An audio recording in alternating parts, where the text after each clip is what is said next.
Hey everybody, thanks for joining me here again. Today we're going to be doing a video on the anatomy of bees, taking a look at some bee parts under a microscope.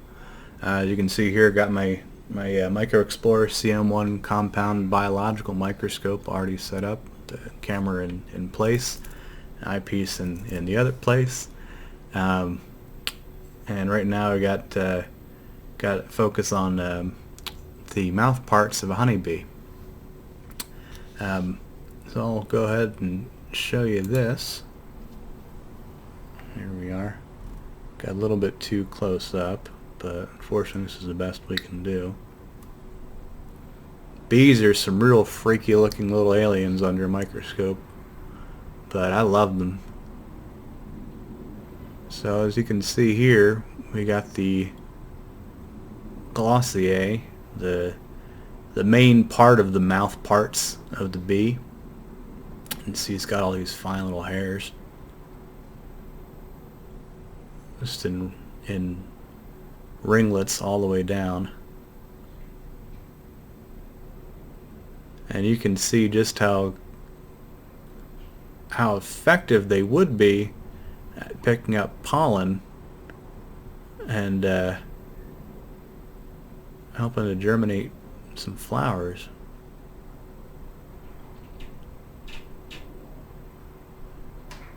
There we are. There's the labellum right there at the end.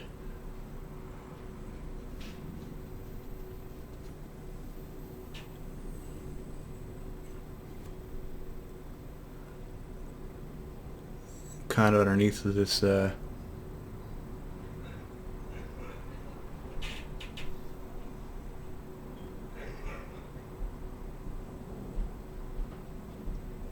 other part here. Sorry about these slides, guys. The AmScope, the company that made them, I don't know. I don't think they did a very nice job putting some of their biological slides on. I mean, I know how hard it is to put covers on specimens, but man, I feel like they really kind of jammed this one in. Can't see. Well, everything's kind of overlapping everything else. So we got, and I've got a picture up here of all the mouth parts of the honeybee, so I can give you a better idea what these parts are called. So I believe this is the labial palp, kind of the parts on either side of the main trunk, the glossier, the one we were looking at before. Oops, went the wrong way for a second there. And it looks like just above it here is the gallia, perhaps.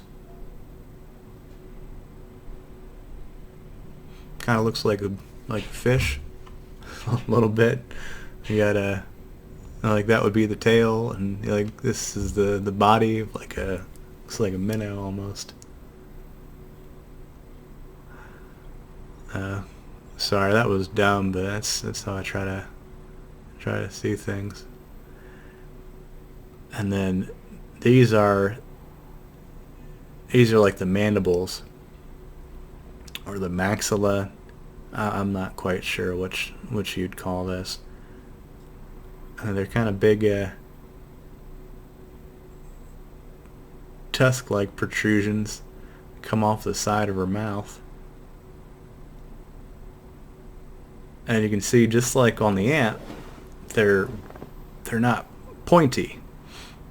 Look like they're darn good for grabbing stuff. But that's about it.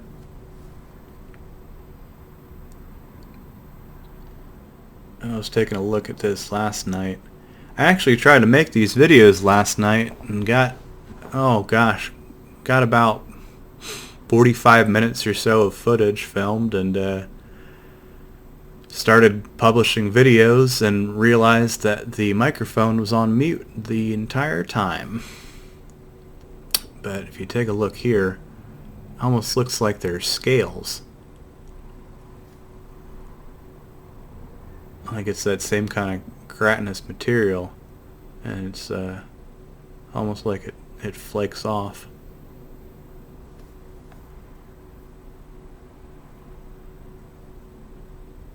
Let's go even deeper than we are, and you can kind of see a little better what I mean. Oops. Hope I don't make you seasick.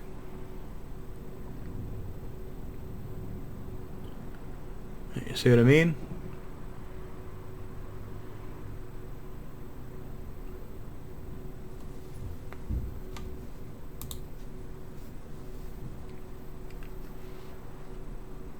So we'll scooch back out. We'll actually go all the way out. Just realized how close it was the whole time there.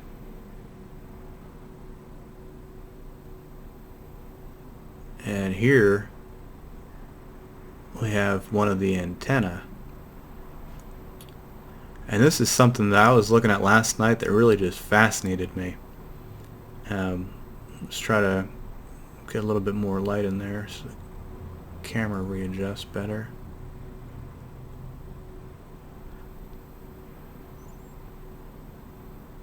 Well, might be as good as we can get. Keep it over here to the side. We'll zoom in.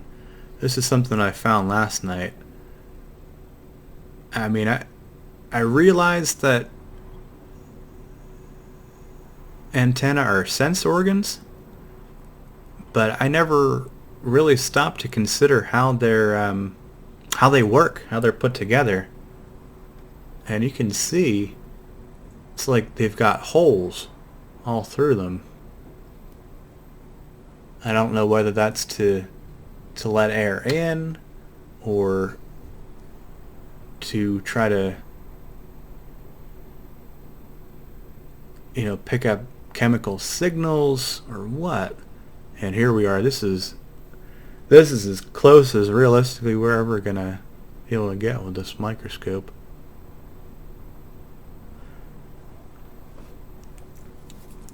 But you can see, I mean, the whole thing is covered in little holes. This tripped me out. This could be like the background to a, you know, horror movie or something, or a bad acid trip or something. I don't know.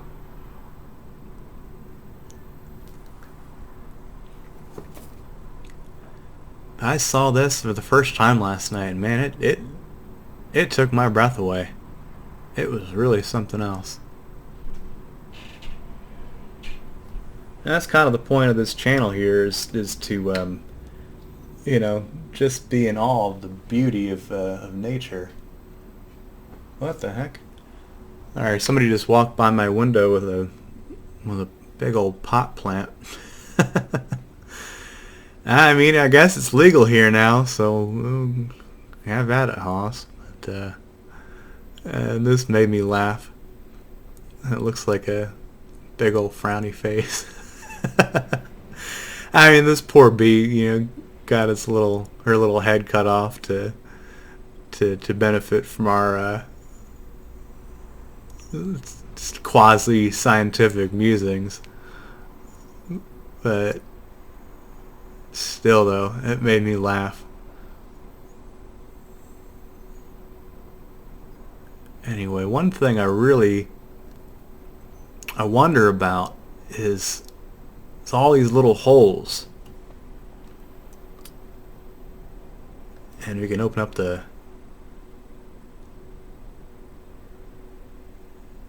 filter. I don't know what you'd call this part here.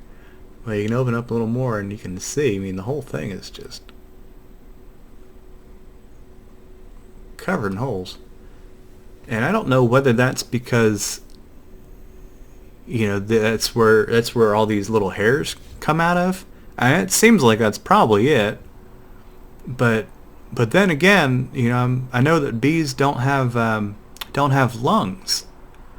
You know, they still take in oxygen and they still, you know, exhale. but they don't do it with lungs. They do it kind of a gas exchange type of, more direct gas exchange, I guess, type of thing. Anyway, we'll move on here to quick view of a leg, and we'll briefly take a look at the wings. These legs trip me out, man. Look at that. Look at how neat and ordered all these hairs are. Like, even though the rows aren't perfectly straight, you know, they still come out about even, and all the hairs are just perfectly, I guess, as perfect as they could be, you know, aligned in this one particular direction.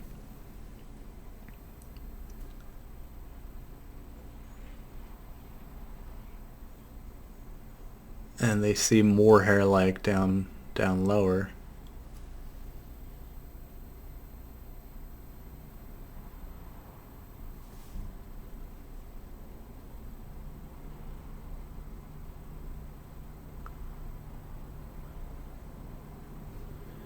And she's giving us the peace sign here.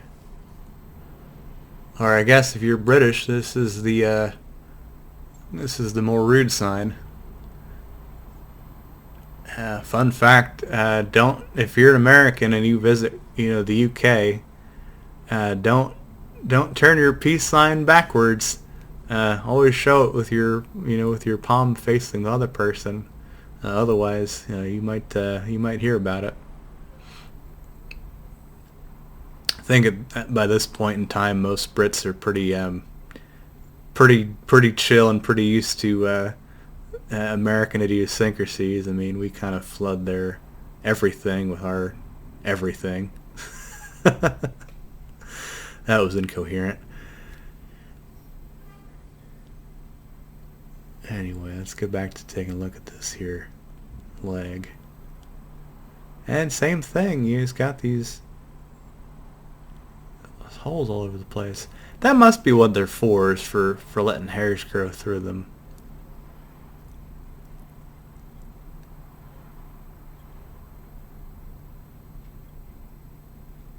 Just kind of seems peculiar that's the way that they're made.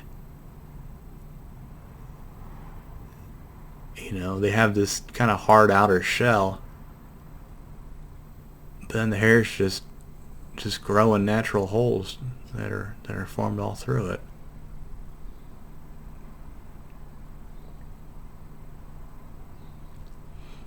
I mean, I guess it's about the same as how, you know, hair grows on our bodies, but we don't have that hard outer layer. We just have that layer of dead skin that they grow through.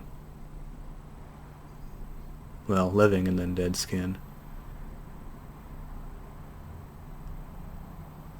Anyway, let's take a quick look at the bee wing here. We're close to 15 minutes, and I don't want to keep you here forever and a day.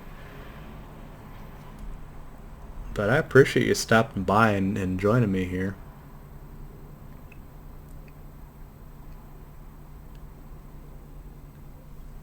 So this is a wing, and you can see this is where it was torn off, maybe cut off, whatever. But this end here is where it would be attached to the bee, and this is kind of where she'd be able to control her wing through, is these areas here. And you can see, just like every other part of them, they're just covered in these fine little hairs. These ones look a little bit more like beard stubble, but you know, I don't know if they're actually sharp like a beard would be, or like a short beard would be, I suppose.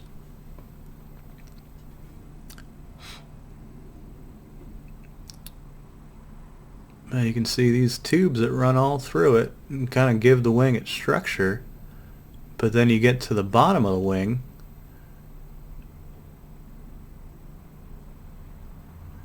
Getting there. There we go. So we get to the bottom of the wing and the structure kind of fades away. Kind of fades away. It fades away. There's nothing left here. And you can see the wing is torn here at the bottom. It's a shame. But I don't know what benefit that would serve, not having you know, parts all the way down. Whether that's to help them go through the air a little better or fly a little faster. I don't know. Maybe they use it for a social reason.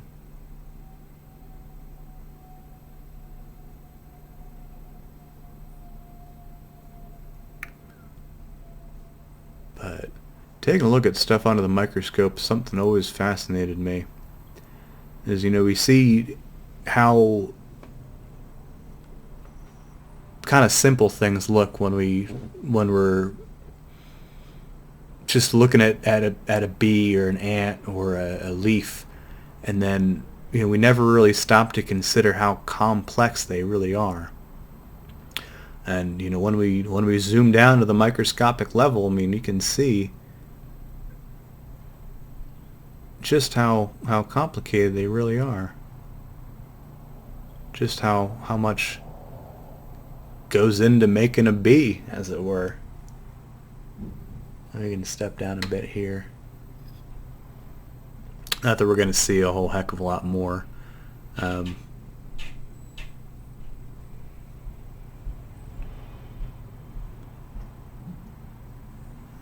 I'm not sure whether these parts here are filled with air or filled with water.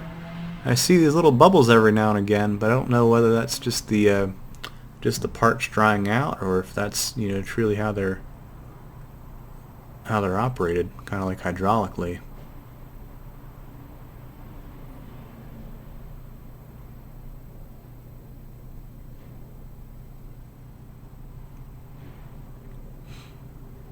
Anyway, that's about all I have for you right now. Like I said before, I appreciate you stopping by and joining me. Yeah, thank you so much for being here, and I hope you enjoy this. Please like, comment, share, subscribe, name your firstborn after me, whatever you want to do. So hope you have a great rest of your day. Thank you.